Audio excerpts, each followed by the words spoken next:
Hi everyone, we are going to do another watercolor video here about the misty foggy scenes that we have talked about and how to paint fog or mist. Unlike so many other painting mediums and techniques that they paint the fog later and add it to the painting, like with acrylic or oils or pastels, you basically paint your painting and in the end you paint the fog over the areas that look foggy. But in watercolor it's actually not like that, and every area that you see the fog needs to stay white. So it's the white of the paper that is going to be your mist. So it's basically what you don't paint that will become your mist. So that's why it's a little bit of a trickier thing, and that's why it's so interesting when you see it on Instagram or videos that people are painting it. It feels like magic because you have to kind of do the reverse painting or negative painting and kind of paint the things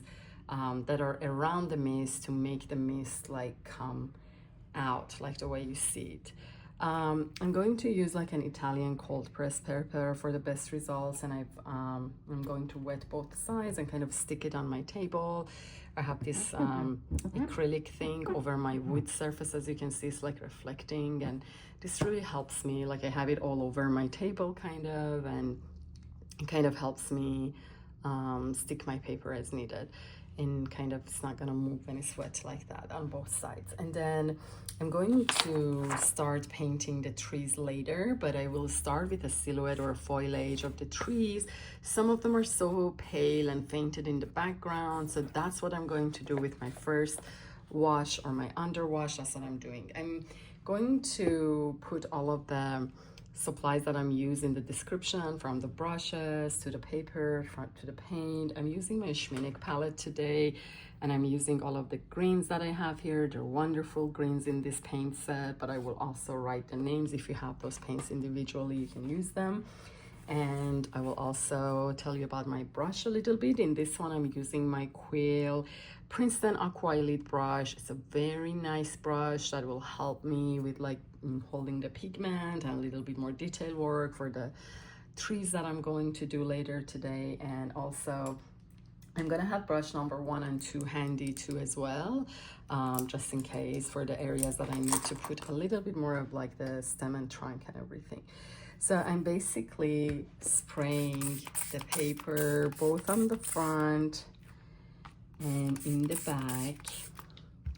You still want to kind of like do this to make sure it's even everywhere, and then I flip the paper, and this will allow your paper hold on to some good water and wetness, so it's not a superficial wetness. So always align your painting, you're going to have a nice wetness. And the other thing is you don't want to leave a lot of lines, and that's why you see I am just like going over it very gently. And then with a clean paper, you don't want to have like smudges or anything. You just go over it a little bit, and kind of some areas that I see there's a lot of water there, just tap and show it to this and kind of lift the excess water like that, not with a tissue or anything. Now I want to start with the little bit of the foliage here and kind of create this shape. So I see like kind of 1/3 of the paper. If I divide my paper to 3 different sections, basically 1, 2, and 3, it's like the 1/3 of the painting is really misty, and this is the road that kind of turns in this curve area. So that's what I want to consider. So like it's gonna be somewhere around this, like that, and let's do it. What I'm going to do here is creating a very pale consistency green, and you don't want it to be too watery, but you want it to be more on the tea and coffee side, and you just want like a little hint here. So I'm just going up, and if you feel like, oh, this is too much, you're just going to control it a little bit more. And as you see, I'm just like adding a little bit of pigment at a time. And I'm not doing the exact same. This is gonna be my source of inspiration, and just adding little by little.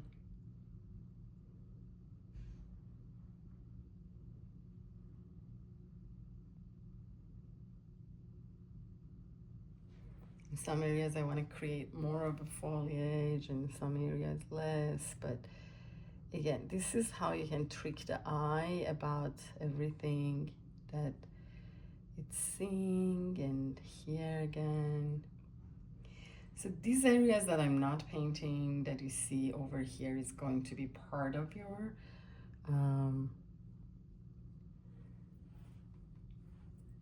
foggy areas, and I have one that is coming out a little more in the front here, but it's still, see how it's spreading and bleeding, and the fuzz is exactly what we want at this stage, but we don't want to put too much water. And if you think the Quil brush is a little bit hard for you to control, I'm holding in 90 degrees, so I can only use the tip of my brush, but if you feel like you want to use a smaller brush and that's easier for you, you can do that, but you still want to work more of a 90-degree angle. And there are some branches like that that are coming out. It's not all leaves. There's a little bit more in this area here that I'm gonna do. Again, like a little bit of a zigzaggy shape of back and forth there. And if you want, you can definitely add a little bit of a silhouette of everything here too. But what I want to consider is like the curve that I have here, or the, I don't want to like go beyond this. So that's why I'm kind of like placeholdering it and starting to add. And that way, because I have a bigger brush, if I had a brush number 2, especially for this area that is a little bit more of a foliage work that you have to put here, it would be so hard without leaving lots of brush strokes here to do that. So that's why I'm using like a bigger Quil brush, and this will allow me to just like fill up the page fast and quick without losing time and losing wetness. And that way I can just like add more details later. So all of these are gonna be your foggy scenes. So you wanna see if you're happy with the way your fog is looking. And that's why, as you see, I'm spreading just a little bit more, or like kind of like the last hints. It seems like the mist can get a little bit more intense as you go towards this side, it feels like. And that's what we want to convey. And here again, I have lots of coverage, which is good. And I'm adding more to cover, and here to cover. And again, I want to keep the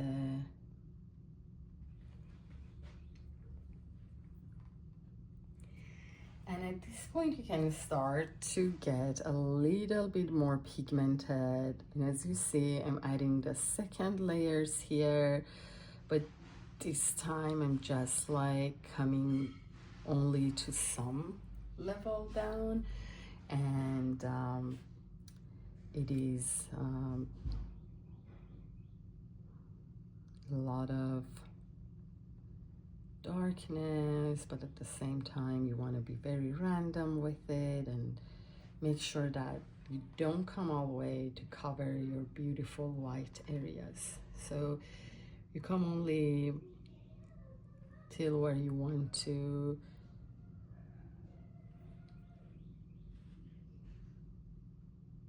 keep the mists. And I'm using like different, as you see, I'm moving to different parts of the paper because I want to avoid a clump, and I don't want all of the trees to just like swarm all like in one place.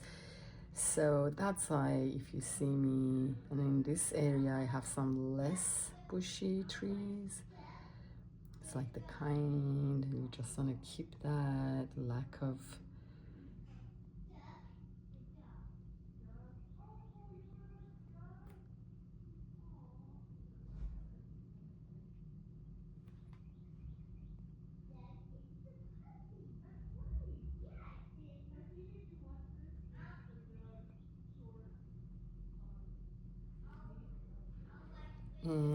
if you want to add like the stems and the trunks with the same color, you can. If you want to keep it monochrome, but I'm going to come back later with like a sepia type of color and like a little darker gray or even like black green. You can come and add more.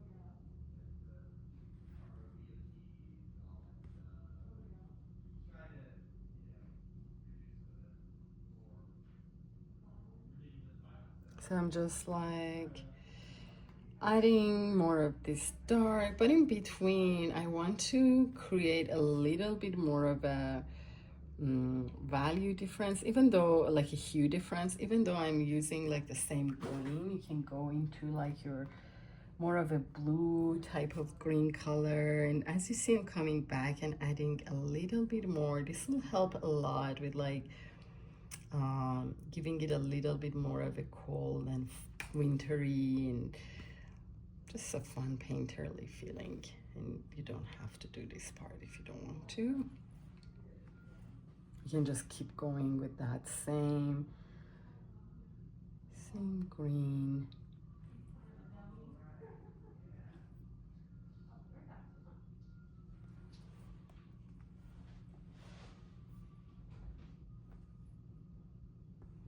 And as you see, I'm even adding a little bit of a darkness here, but not much. I want to kind of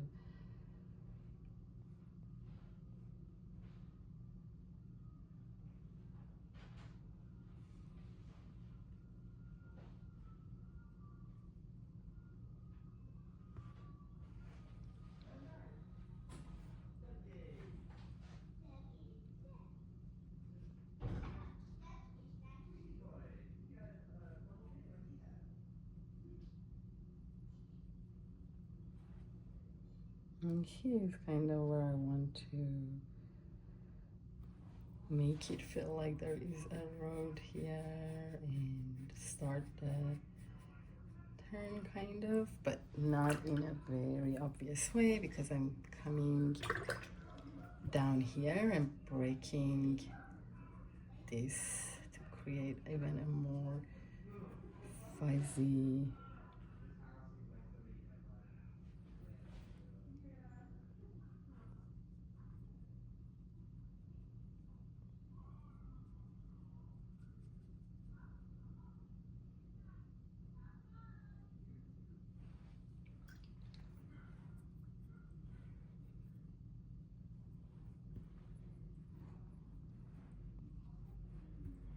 So if there are any areas that you feel like you have overworked, and you can kind of hint like a little bit more of the mist. See how I'm kind of lifting a little bit of the pigments and blending everything, like there is this foliage, but you want to make it a little darker in that parts.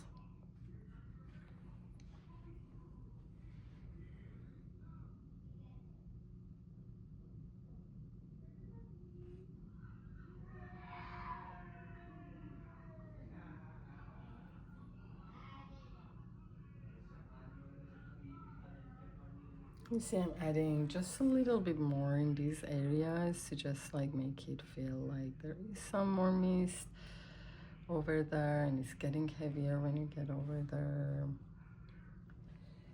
And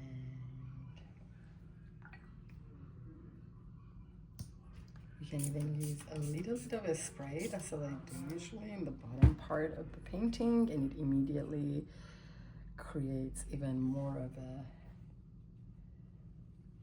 feeling like that. And at this point I have to let everything dry totally before I can come in add more details, and that way I can add my hard edges and everything else as needed.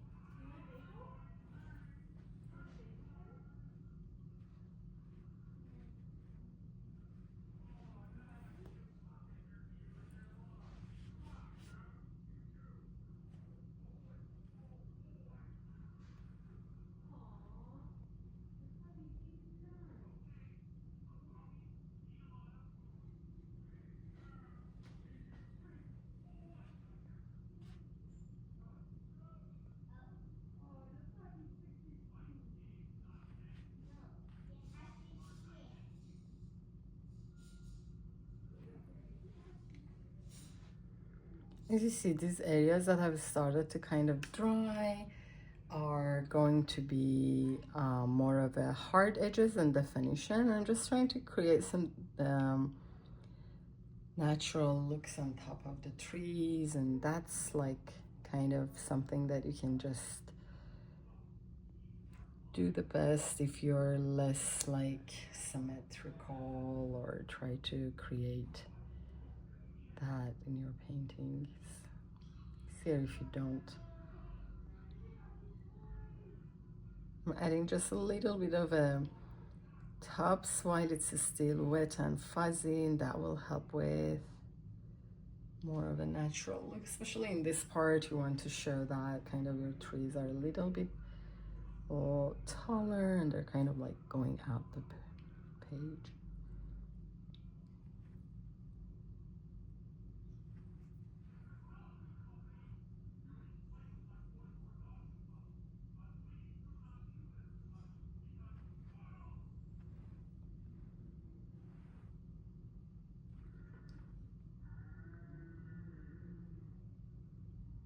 So I'm adding a little bit of a trees with the Payne's gray too, especially in the background where you have the foliage and all that. I'm doing the same thing here.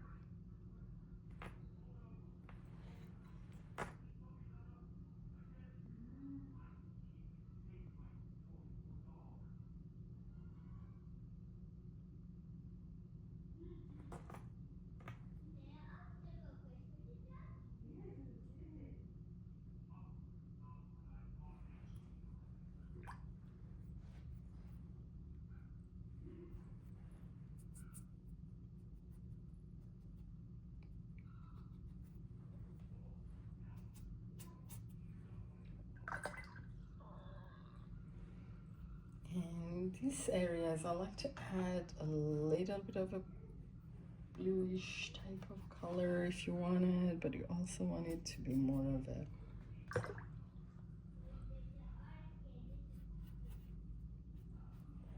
hint of it.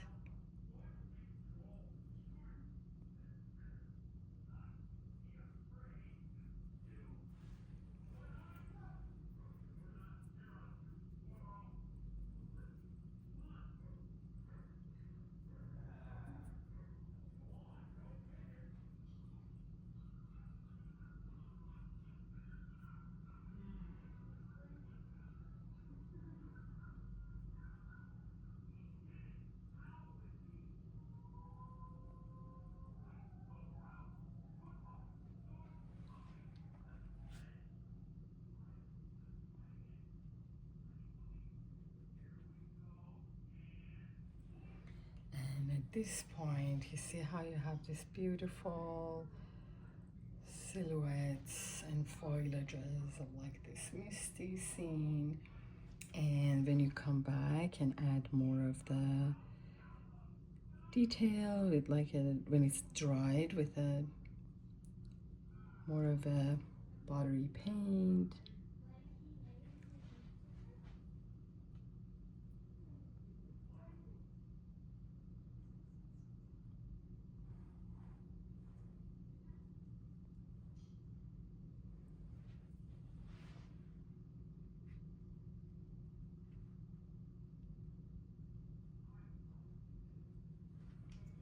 but I'm still adding more darkness. And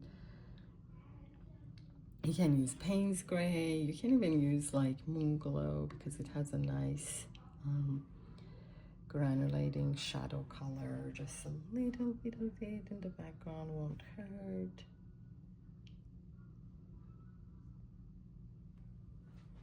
As you see, we want to add a lot more definition when there are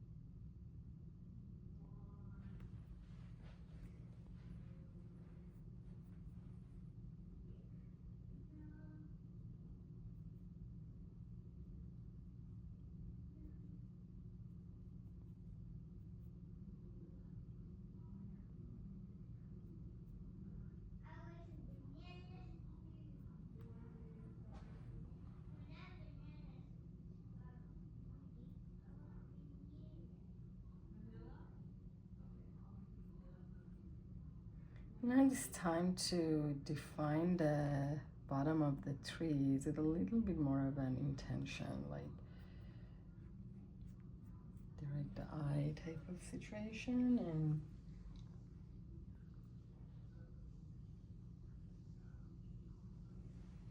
kind of like trying to also add some sort of like a stem-like.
So when this painting totally dries, then I can come back and add a lot more definition to it and finalize everything.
So this is a great first stage, and then we're going to come back and do more detail after it dries. So I'm gonna take a photo of this stage.